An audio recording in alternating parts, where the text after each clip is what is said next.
I want to talk about stability, velocity and stability, because I think I've been leaning into like trying to ramp up my own expansion and like focusing too much on getting things going, because I like things going fast and I like momentum and I like the feeling of velocity, like change happening easily without resistance. But now I'm wanting to be stable in it and not to be pushing myself or anybody else. And I'm noticing that sometimes I lose, or I'm pushing myself, and I'm wanting so much to feel good that I'm not allowing just exactly where I am and being stable there.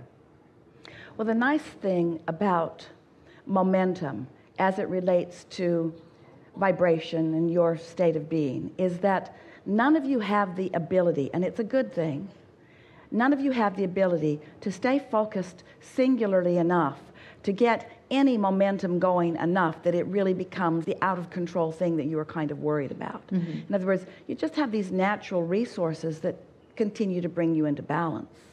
So when you talk about momentum and velocity, this is not something that you need to worry about energetically. But we like the direction of your conversation because you are offering, almost everyone does, more effort than is necessary or productive. Mm-hmm. Esther's been enjoying this process. She's been using the book that she sent to all of you, where she will write a condition that she can feel a little discordance in. So she'll write the condition and she'll be descriptive about it so that she's sure that she's feeling the discord in it. Now, what that discord is, what that sensation of negative emotion is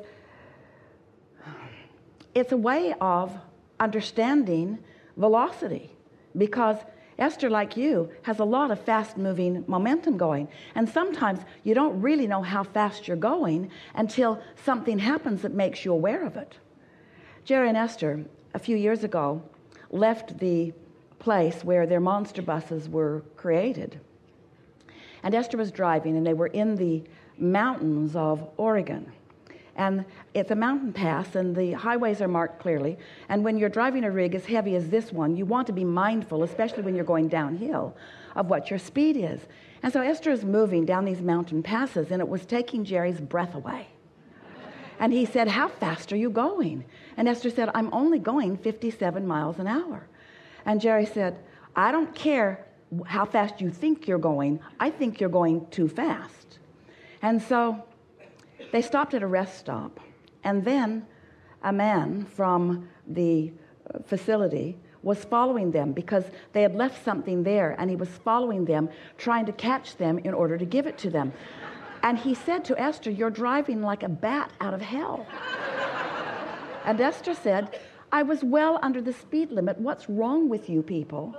And then they discovered that the programmer had programmed the computer and had put it into the wrong phase. Instead of miles, it was kilometers, and Esther was going 75 miles an hour or something close to it down this mountain pass. Now, speed for Esther feels like a good thing usually. In other words, she was having a really good time, and the fact that she did not know how fast she was going made it comfortable for her. But Jerry, who was hanging on for dear life, could feel that there was a difference in the velocity than he wanted with the inertia and all that was going on.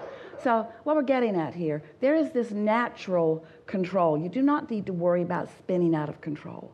But it is a good thing to be mindful of what kind of resistance you are introducing along the way. And anytime it feels to you like you need to apply effort, what it always means every single time, you know this, it's the reason you're talking to us about this. What it means every single time is that you have not done the vibrational work, and you are trying to use action and words to compensate for the vibrational work that you have not done. And it's that feeling of too little too late. It's that feeling of not enough. It's a feeling of trying too hard. It's a feeling of sort of being out of whack. In other words, it doesn't matter what the odometer is reading. It doesn't matter what the speedometer is reading. What matters is what your actual experience is within the moment that you're experiencing it, your own personal guidance system. We know that Esther was in control of that bus. She has spent enough miles with that bus that she knew that she was in control of the bus. It's a little white knuckle for others who were following or riding with her, but Esther knew that she was in control of the bus. And you are the only one who really knows whether you're in control or out of control. You can't measure it by others. We love you so much. You know what's coming next? Talk to each other too much. You're measuring one another too much. You're comparing yourself with others. You're comparing yourself with exterior experiences and others more than is good for you. If you'll just pay attention to the way you feel. And if it feels too fast, ease up.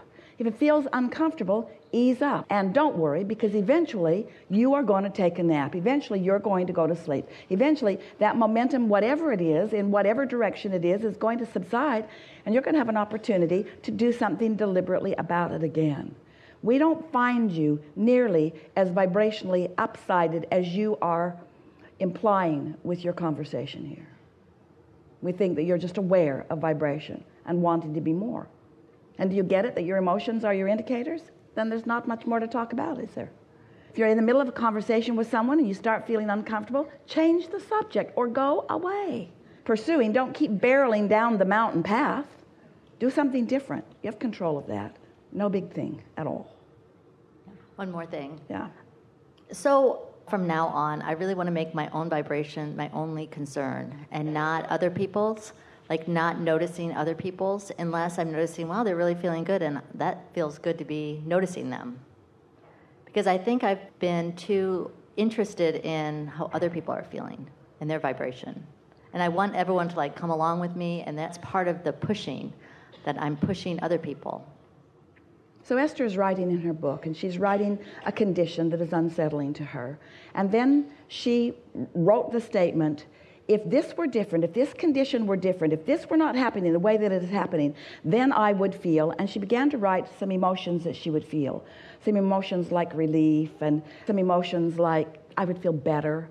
And then she began to laugh as she realized that that was the thing that was bothering her the most about that, is that she does not want somebody else to need to be doing anything differently in order for her to feel good. There is such freedom in that realization. Such freedom in that realization. So now you know what you're reaching for. Just practice it until it's so steady within you that you will be in the middle of watching something that previously was unsettling to you, and it won't be unsettling to you at all because you've taken control of your own emotions. You've taken control of the way you feel. You'll find yourself letting everybody else off the hook. Yeah. It's interesting because you all work so hard to be the center of everyone's universe, only to discover the bondage in that. It's a big responsibility to be the center of even one other person's universe. And if there are a few who are depending upon you, or you are depending upon them, it gets all upended, doesn't it? When you discover the relationship between who you are being right now and who you really are and all that you have become, that's what you just said. That's what you want to be most mindful of. It's what we want you to be most mindful of too. But how are you going to know if you don't have some variance? This is the thing, of all the things that we have offered in these hours that we've been together, this is the thing that we want you to hear most. In every moment that you're having negative emotion, and therefore sort of kind of being hard on yourself about not being in the perfect place right there while you're having it. In every moment that you are having some negative emotion, you are clarifying something that you want every single time. Mm-hmm. So nothing bad happens unless you spin out of control. It doesn't matter if Esther's going 75 miles down the mountain pass in a 55-mile-an-hour zone, as long as she's in control of her own rig, yes? Right. Now, some might say, no, it's immoral to do that. No one here, but some might say that. Someone who's trying to catch her thought it was amusing. Someone who was riding with her found it a little uncomfortable. But the bottom line is, nobody gets to evaluate your momentum versus your resistance other than you. Mm-hmm. So when you really mean it, that you want to let what they think out of the equation. Esther's laughing at Jerry. She's saying, I got it. I got it. He's saying, I hope so. I hope so. I got it. I got it. That's what you want to say to everyone. I've got this. I've got me. I've got it. I've got it. I've got it. I've got it. And I'm letting you get it too. In other words, such freedom in those kinds of relationships. Somebody's in a bad mood. They're in a bad mood. End of conversation. That person's not as happy as they usually are. So what? The sky's not as blue as it sometimes is. The road's not as smooth as it sometimes is. This food that I ate today isn't as good as the food that I ate yesterday. Is it the end of the world? Can you observe without judgment? That's really what we're asking. Can you observe without judgment? Can you observe without adding momentum to what feels uncomfortable? Because that's what judgment is. That's what humans mean by judgment. They find something that is uncomfortable and amplify it until it's really uncomfortable. That's what judgment is. But what awareness is, what synthesizing contrast is, what molding the clay is, what creating is taking it all in, letting it be whatever it is, and choosing among it what feels best to you, you see. And trust others to do the same. They may not be very good at it, but don't judge them if they're not good at it. Give them a chance to get better at it, and don't feel bad if they're not good at it. Let them be whatever they are. See someone trying to walk, they're really little, they're falling down, clumsy little guy. You don't say, "Get up, you little bugger. Get up. Get up, you clumsy fool. Get up. Get up." You allow them the opportunity to find their balance, don't you? You give them the benefit of wanting experience in order to find balance. And that's what you want to give yourself. If you are a leading edge being, and you are constantly on the leading edge, and you are, that means there's all kinds of new experiences that you don't have a lot of practice under your belt about. In other words, we promise you Esther would not have been barreling down that canyon at 75 miles an hour with a 45-foot bus and a car behind it on the first day that she was driving the bus. That was a whole different drive that day. She got so frightened, she said to Jerry, "Your turn." She could hear his mouth, it was so dry. She could hear fear in him. Neither one of them 75 miles an hour, but they got good at it. They got so they knew what they were doing. They found their place in the world. They knew how heavy the rig was. They knew when it really mattered to slow down. They knew. They understood what to do. And that's how you figure it out too. Nothing's going wrong. Just have fun. Don't you want to go as fast as you can go and not go over a cliff? Yeah. That's sort of what we remember you all saying. I'll go down. I'll go really fast unless it's dangerous, and then I'll slow down. There's no danger. Just have fun. Yeah. Thank you. Yeah.